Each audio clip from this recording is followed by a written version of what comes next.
Hello, super quick intro. Today I'm going to be showing you how you can solve the Hanayama Claw puzzle, which means I'm going to give you the quickest way of getting that fish off and separated from the crab piece, and then how you can do the reverse to put it back into its original position. Let's get straight into it. Okay, so here we have a fully assembled claw puzzle.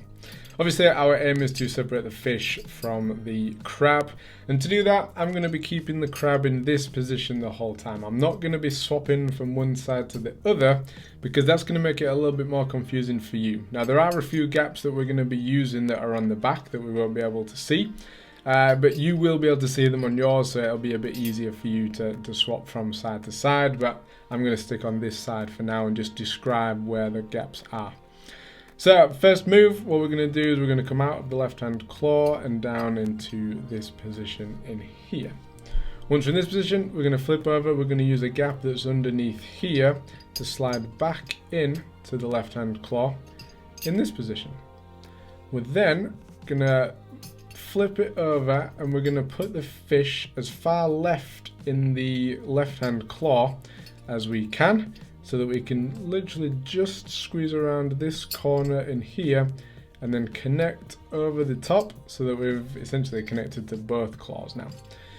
Next, what we're going to do is we're going to flip over. However, I always make this mistake. We can't flip this way because this gap in here is too small. So we have to flip the fish around the long way around and then slide under the gap that's in here to get out of the left hand claw in this position.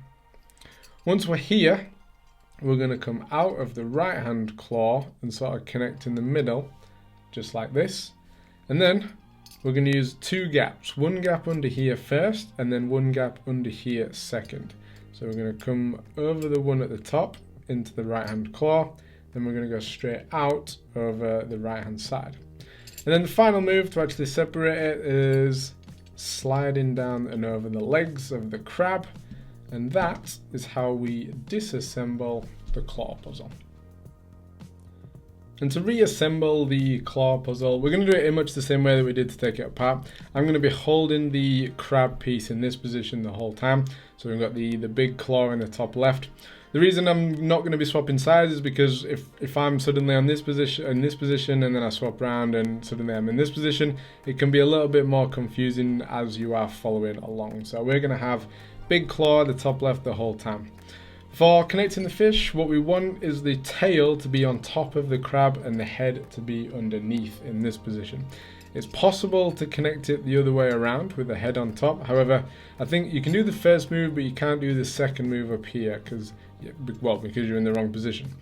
So once you've connected, we're going to use a gap under here and a gap under here to slide, first of all, in to the claw on the right, and then immediately go out at the top in this position. Once we're in this position, we're then going to reconnect to the right claw, but we're going to come in from the bottom in this position. And then once we're here, we're going to connect to both the right and the left claw. There's a gap underneath here that we're going to use to get into in that position in there. Now here again, don't make the same mistake I make all the time. This gap in here isn't big enough for that to get through, so we have to flip it around this way. And then what we need to do is we need to move the actual sort of body of the fish as far left in the claw as we can, so that we can just squeeze around that corner in there. And the final two moves, we're going to first of all use a gap that's under here to come out of the left hand claw. And then the final move, we're going to flip over and use this big gap that we can see on the left hand side to reconnect to the left hand claw, which is the original claw puzzle position. And that is how you reassemble it. So there it is, that is how you disassemble and then reassemble the Hanayama Claw puzzle. For me, I really enjoyed this puzzle. It's got quite a few moves to say what level it is, and you sort of varies between like how connected it is to the crab piece as it's going along. And then the final separation off the side of the legs was, for me, when I was first solving this one, quite unexpected and quite a nice way to end, I think. Now hopefully this has helped you solve the Hanayama Claw puzzle for yourself. If you have any trouble or any questions or anything, then comment below and I'll do what I can to help you where I can. And thank you very much for being here. If you want to see me struggle through the claw puzzle for the first time, or the solutions to any of these other Hanayama puzzles, then be sure to click my face here to subscribe, and I will see you next time. Peace!